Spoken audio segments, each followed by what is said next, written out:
This is a tangent, but how do you triage which news stories to follow and how closely? At first, I found myself listening to hours worth of news and podcasts each day because I felt like I had to keep on top of everything. That's a really good question, and I don't know that it necessarily is a tangent, right? So when we're talking about how to be careful what kinds of media we're consuming and whether it's good for our mental health, whether it's demoralizing us or motivating us, this is entirely relevant. And I don't know that I have a great answer, and that's because I'm now doing this for my work. And so you should see my laptop. I have dozens and dozens of open tabs across a couple different Google accounts. So I sort of have an organizational system on my personal Google account. I will thumb through news stories. And then if I find one that I like, I will copy that article and I will save it to my Permaculture Google account. And then I will start from there to pull in other news stories on related topics or a different journalist who's covering the same issue and kind of cross-reference that way. But if it's just a headline that grabs me and I'm like, this feels really overwhelming right now, or I'm not sure that I have the bandwidth to really dive into this issue, it will stay on my own personal Google account. That's sort of the initial triage phase where I'm like, I'm not sure if I'm ready to dive into this yet, but that headline grabbed me, or somebody that I know and respect on Blue Sky shared this article, or I saw a creator on TikTok talking about this issue, and then I quickly searched up some articles related to it. But I'm not sure yet if I have the mental bandwidth or honestly the time to explore this topic further. So sometimes a story will just sit, I call it on my yellow tabs because my theme for my personal Google account is yellow and my work one is purple. And so if it gets shifted from yellow to purple, I know that like this is something I'm ready to spend some time and to spend some mental bandwidth on. But sometimes a story will hang out on my yellow tabs for weeks sometimes. And sometimes I'll be like, you know what? I wasn't ready to read this story and now it has passed me by. Or sometimes it's like, well, this is no longer relevant because a court already ruled against the regime on this. Or there's already been a resolution to this issue. That the pace of the news right now is so fast that breaking news stories become obsolete very quickly. I think that's one of the reasons I find it so important for me personally to have cultivated that list of independent journalists that I really trust, and to be really careful that I am not absorbing too much content from creators, of social media creators in particular, who put out a bunch of doomer, the world's going to end, we're completely screwed, we're cooked now kind of content.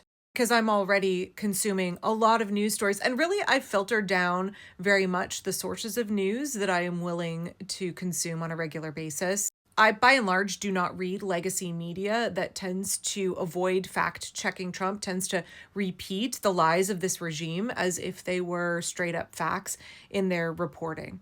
There's also a couple of folks whose Substacks I've stopped reading because they feel very bleak and hopeless, and don't have like any actionable things that people can do or that they are doing to resist fascism. So I'm really trying to lean in to those folks like Democracy Docket, To the Bulwark, The Guardian, Waging Nonviolence, New Republic, definitely Mother Jones.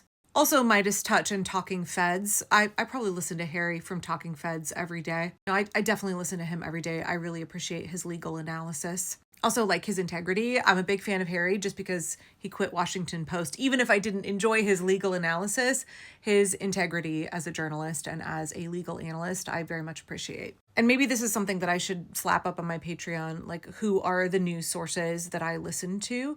Who am I getting my information from? Who are the social media creators, whether they consider themselves content creators or, activists for democracy, whether they consider themselves leftists, I don't care. Maybe I need to put those folks together in a list as well. Oh, and thirdly, also a list of Blue Sky accounts. I follow a number of attorneys on Blue Sky, as well as independent journalists, and that is where I get a lot of my news. But even there, I still encounter people. Again, it's usually white men, like, sorry dudes, y'all are the ones who are doing it really bad on TikTok, but still some on Substack and some on Blue Sky and some on YouTube, like really bad doomer content. That's just all, we're completely screwed. I'm not going to offer any solutions. Y'all should just let's all give up. We're fucked. But I would just encourage you, if you feel like it is this constant onslaught of news, find a couple of creators that you really trust. I don't cover even a 20th of the things I read about. I find that my list of video topics that I want to cover in any given day, I probably get through a very small fraction of it, and a bunch of things I'll bump over and be like, I need to film this tomorrow or the next day. And so my list tends to just like grow and grow and grow. because I never get through. It's like a honey-do list. I never get through the things on yesterday's list. And so my list from today has all of those carryovers, as well as any new news stories, as well as any other things I want to cover that aren't related to the news. And so you see how I'm not having time to cover what's happening in my garden or any of the other things that I covered before all of the horrors that we're living now. So I don't know, that's not necessarily a great answer for you. A couple of the things that always stay at the top of my list right now are what's going on with the most vulnerable members of society. In particular, what ICE is doing to immigrants. I think that has to stay at the top of my list, even though that is the most difficult to bear witness to. I feel like we have an obligation to do that. And those stories cannot slip out of the headlines. What's happening to those men in Seacot cannot slip out of the headlines. What's happening to the children who are being kept in essentially warehouses in the southern United States, that cannot slip out of the headlines, and it cannot slip out of our minds. What's happening with the budget bill right now, with Medicaid. I think anytime we are consciously choosing to search out and prioritize news for the most vulnerable, that's important. A big part of resistance is defending the most vulnerable. And that's not easy content to absorb. Those are not easy news stories to bear witness to. Eugenics is really awful shit, and we're watching eugenicists in this regime try to actively harm, and they are causing the deaths of the most vulnerable members of American society and also millions of little children around the world. Right? Like something like 60,000 people with tuberculosis have been consigned to death because Elon Musk cut off funding for their treatment. Thousands of migrants, tens of thousands of migrants are being brutalized by ICE when they're just here trying to peaceably live their lives, work, they pay taxes, they're trying to raise their families. We're watching them being rounded up by masked men, shoved into the back of cars and disappeared. That is not easy to bear witness to. And that is, again, why it is so important that we are listening to creators who are like, how do we stop this? How do we fight back against this? Instead of basically saying, just give up, all these people are going to die, there's nothing you can do about it, all this suffering is going to happen, and well, it is what it is. I do not enjoy that content. I find it incredibly privileged, and I find it incredibly harmful. As I said in my previous video, those folks are aiding this regime.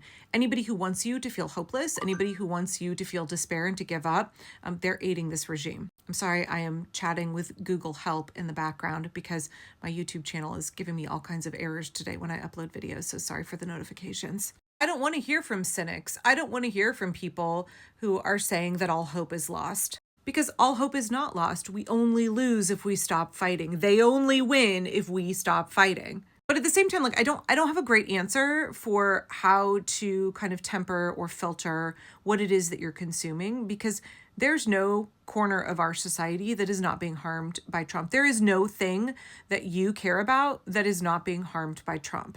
There is no vulnerable group or vulnerable ecosystem that is not being harmed by Trump. And so you don't have to look very far to find just like a huge array of awful things that they want to do in order to enrich themselves off of your suffering, off of your neighbor's suffering, off of the suffering of little children, off of the exploitation of the planet.